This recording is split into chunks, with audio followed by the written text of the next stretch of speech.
सूरज हुआ मध्यम, चांद जलने लगा, आसमां ये हाय क्यों पिघलने लगा। বরিশাল বিভাগ নাকি সব থেকে গরিব, কিছুই নেই এখানে। আমি শুধু একটা ঝলক দেখাবো। আজকে আমি দেখাবো বরিশাল বিভাগের সব থেকে সুন্দর ব্রিজ। হ্যাঁ, একটা ব্রিজও সুন্দর হতে পারে এবং এখানে শুধু বরিশাল নয়, বরিশালের বাইরে থেকেও দেখতে আসে বা ঘুরতে আসে ব্রিজ দেখতে। এই ব্রিজের নাম হলো পায়রা সেতু এবং স্থানীয়দের দেওয়া নাম হলো লেবুখালী ব্রিজ, কারণ ব্রিজটি লেবুখালীতে অবস্থিত। একটা সময় চলাচল ব্যবস্থা এইখানটা এতটা সহজ ছিল না, ফেরি করে নদীর এপার থেকে ওপার মানুষ যাতায়াত করত। পরে ব্রিজ কমপ্লিট হলে 2021 সালে উন্মুক্ত করে দেওয়া হয় যান চলাচলের জন্য।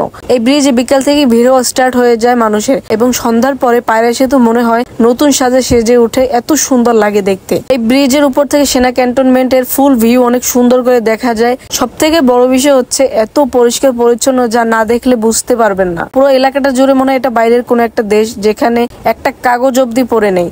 পুরো বাংলাদেশটা যদি এরকম থাকতো কতই না ভালো হতো। তারপর ব্রিজে অনেকক্ষণ থাকি, আশপাশটা এত সুন্দর দেখা যাচ্ছিল উপর থেকে। ব্রিজে ওঠার আগে নিচের দিকে বিকেলে আনারস মাখা এবং পেয়ারা মাখা বিক্রি করে, এত মজা। এই দুইটাই ট্রাই করি আমি। তারপর আমরা এখান থেকে মেলায় চলে যাই এবং নেক্সট ব্লগ আসছে কিন্তু মেলা নিয়ে। তো ততক্ষণ পর্যন্ত আল্লাহ হাফেজ।